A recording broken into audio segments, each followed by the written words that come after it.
திமுக அதிமுக என்னக்கூடிய பெரும் கட்சிகள் தகர்த்து தரைமட்டமாக்கி தூள் தூளா ஆக்கிட்டாரு முதல்வர் விஜய் அப்படின்னு சொல்லிட்டு வைகோ சொல்லியிருக்காரு. இதை மக்கள் எப்படி பார்க்குறாங்க அப்படின்னு சொல்லிட்டு மக்கள்கிட்ட கேட்டு நான் ஒரு சின்ன வேண்டுகோள், வைகோ இதுக்கு முன்னாடி எல்லா கட்சியிலையும் கூட்டணி பண்ணியிருக்காப்புல. ஒரே கட்சி ஒரே ஆளுமை அவர் இருக்கலவே இல்லை. அப்போ எப்போ ஒன்றும் இல்லை, திமுகவில் கூட தான் இணைஞ்சாப்புல, பிஜேபியில் தான் இறஞ்சாப்புல. பிஜேபியில் இணைக்கும் போது பிஜேபியில் என்ன சொன்னாங்க, ஒரு மோடி சர்க்கார் ஒரு சிறந்த சர்க்கார் சொன்னாங்க. அதே மாதிரி நம்ம திமுகவில் கூட்டணியாக இருக்கும்போது திமுக நம்ம முதல்வர் ஸ்டாலின் அவர்கள் ரொம்ப சிறப்பாக செயல்படுத்துகிறாங்க. இப்போ அவங்க கூட்டணி போனால் அவங்கவுங்க தர்மத்தின் அடிப்படையில் அவங்க சொல்ல தான் செய்வாங்க. அதை நான் பெரிய ஏற்றுக்கெடுக்க முடியாது. அடுத்து நான் ஒரு கூட்டணி அமைச்சா கூட நான் என் கூட கூட்டணி போட்டால் நான் ஒரு சிறந்த சர்க்கார் சொல்லுவாங்க. வேற ஒன்றும் கிடையாது சார். அவரை கேரை பண்ணாதீங்க. வேணாம் பிரதர், இது ஒரு பழமொழி சொல்லுவாங்க, வள்ளுவர் தான் சொல்லியிருக்காரு, இடுக்கன் வடுக்கால் நகுகன்னு சொல்லுவாங்க. அதை பதில் சரியாருன்னா சிரிச்சுக்கிட்டு போயிடணும்னு சொல்லியிருக்காங்க. ஸோ அதை நான் சிரிச்சுக்கிட்டு தான் போகிறேன். இது பதில் சொல்கிற அளவுக்கு ஒன்றும் இல்லை. அதான் இது இருக்குது, திருக்குறள் இருக்குது, இடுக்கன் வடுக்கால் நகுகன்னு சொல்லுவாங்க. அந்த இடத்துல பதில் பேச முடியல அப்படின்னா அந்த இடத்துல நீங்கள் அமைதியாக நகண்டு போயிருங்கன்னு சொல்லுவாங்க. இந்த பதில் நான் அமைதியாக நகண்டே போய்க்கிறேன். இதை நீங்கள் பற்றி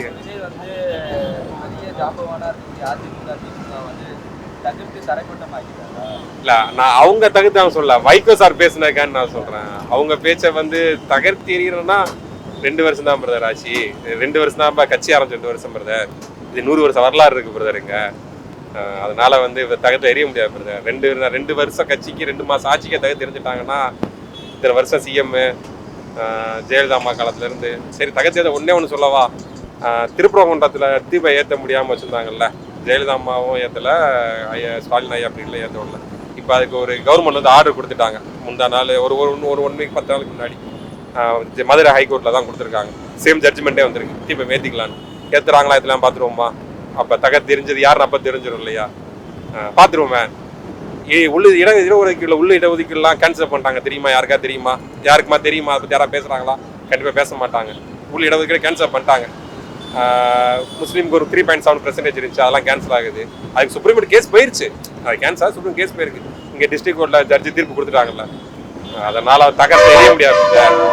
அது தகர்த்து தெரியும்னா டேஸுக்கு டேஸு வந்தாலும் அது முடியாது பிரதர்.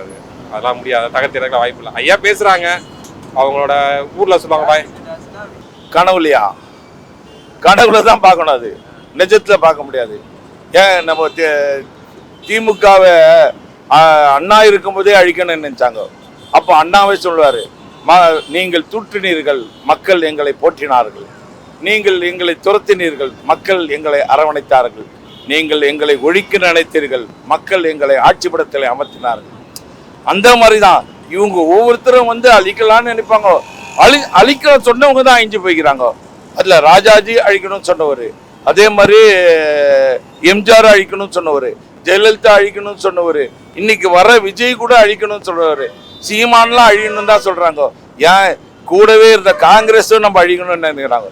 இன்னும் இப்போ அவங்க எதிர்த்து பிஜேபி அழிச்சு நிற்கிறாங்க, ஆனா இவங்க ஆதரிச்சு நம்மளை அழிச்சு நிற்கிறாங்க காங்கிரஸ்.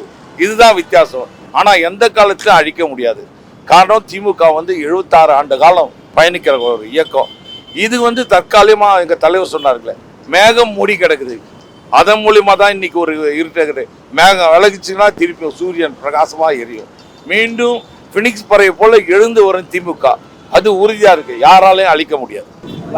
வைகோ எப்பவுமே அந்த மாரி பேசக்கூடியவர் தான். யாரு வராங்களோ அவங்களுக்கு ஜிங்சாக் போடுவார் வைகோ.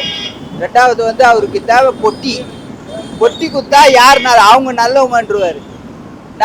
இது வரைக்கும் முத்துவேல் கருணாநிதி ஸ்டாலின் தான் அவரை எம்பியாவே ஆக்குனாரு, புரியுங்களா?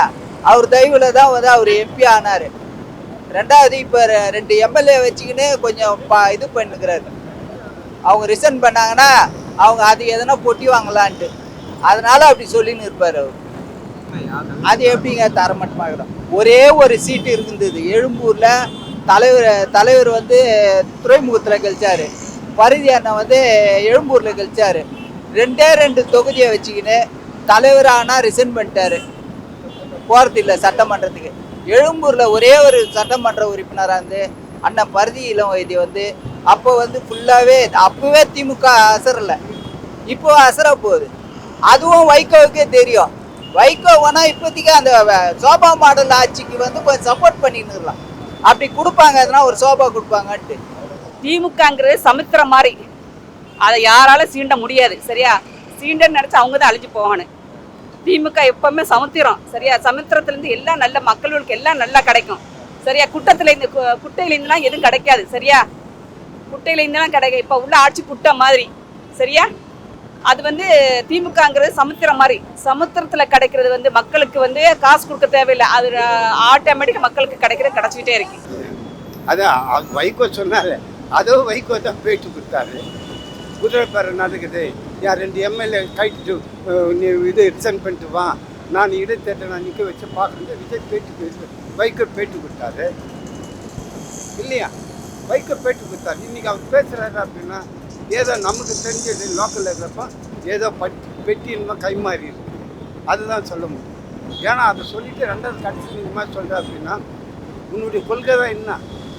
நான் டேஷ் நீங்கள் தான் ஃபில் பண்ணி, நான் ஃபில் பண்ணலை. ஏன்னா மார்க்கெட் எம்எல்ஏ நிலைமைனா என் நிலைமைலாம் சாதாரண ஒரு குடிமா இருந்தா. நான் டேஷ் தான் சொன்னேன். சிஎம் தான் சொல்லி கொடுத்தாரு, நான் சொல்லலப்பா. சிஎம் தான் சொல்லி கொடுத்தாரு. சிஎம் தின்னு கரூரில் பேசுறதை நான் சொல்கிறேன். சிஎம் சார் தான் சொன்னாங்க, டேஷ் சிஎம் சார் தானே சொன்னாங்க, நான் சொல்லலை. நான் டேஷ்னு என்ன வேணும் நல்லவர்னு சொல்லேன் பிரதர். நீங்கள் எவ்வளோ தப்பாக எடுத்துக்கிறீங்க? நல்லவர் தான் சொல்லலாம், நீங்கள் தப்பாக எடுத்துக்கிறாங்க. Okay madam, thanks. திராவிட முன்னேற்ற கழகத்தை யாராலையும் ஒன்றுமே பண்ண முடியாது. இது சாதாரண கட்சி அல்ல. எப்பத்தில் திராவிட சங்கத்திலிருந்து வந்த கட்சி. அதுவும் வந்து இன்னும் ஒரு சுருக்கமாக நான் சொல்லி போயிடுறேன். நான் இன்னும் இது மாதிரி சொல்றியா அப்படின்ட்டு இல்லை. ஏன் அப்படின்னா அவன் இந்தியாவே திரும்பி பார்க்குறப்போ என்னுடைய கொள்கையிலே நான் தான் நான் பேசுவேன் இல்லையா? திமுகனா என்ன பொருள் நாங்கள் சொல்கிறோம். நான் சொல்கிறேன், திமுகனா திருவாரூர் கருணாநிதி கழகம், இதுதான் எங்களுது. ஏன் அப்படின்னா குடும்ப அரசு நீங்கள் சொல்கிறீங்க. அப்படி சொல்கிறப்ப நான் என்ன செய்வேன்? ஆமாம், திமுகனா என்ன அப்படின்னா குடும்ப அரசியல் தான், அதில் சந்தேகமே இல்லை. ஏன்னா அந்த வாரிசு எடுத்துப்பார், யார் யாருக்கு வந்தது, இன்றைக்கி அடுத்து யார், அதெல்லாம் இருக்குது. அதனால் வந்து சிறந்த ஆட்சி இல்லை, திரும்பி பார்க்க வேண்டிய அவசியமே இல்லை. ஆனால் சிறந்த ஆட்சி கொடுத்தது, நாட்டையே திரும்பி பார்த்து வச்சது திராவிட மாடல் ஆட்சி தான். நான் ஒரு சின்ன வேண்டுகோள், வைகோ வந்து இதுக்கு முன்னாடி எல்லா கட்சியிலையும் கூட்டணி பண்ணியிருக்காப்புல. ஒரே கட்சி ஒரே ஆளுமை அவர் இருக்கலவே இல்லை. அப்போ எப்போ ஒன்றும் இல்லை, திமுகவில் கூட தான் இணைஞ்சாப்புல, பிஜேபியில் தான் இறஞ்சாப்புல. பிஜேபியில் இணைக்கும் போது பிஜேபியில் என்ன சொன்னாங்க, ஒரு மோடி சர்க்கார் ஒரு சிறந்த சர்க்கார் சொன்னாங்க. அதே மாதிரி நம்ம திமுகவில் கூட்டணியாக இருக்கும்போது திமுக வந்து நம்ம முதல்வர் ஸ்டாலின் அவர்கள் ரொம்ப சிறப்பாக செயல்படுத்துகிறாங்க. இப்போ அவங்க கூட்டணிக்கு போனால் அவங்க தர்மத்தின் அடிப்படையில் அவங்க சொல்ல தான் செய்வாங்க. அதை நான் பெரிய ஏற்றுக்கிட்டதே முடியாது. அடுத்து வந்து நான் ஒரு கூட்டணி அமைச்சா கூட, நான் என் கூட கூட்டணி போட்டால் நான் ஒரு சிறந்த சர்க்கார் சொல்லுவாங்க, வேறு ஒன்றும் கிடையாது சார். அவரை வந்து கேரை பண்ணாதீங்க.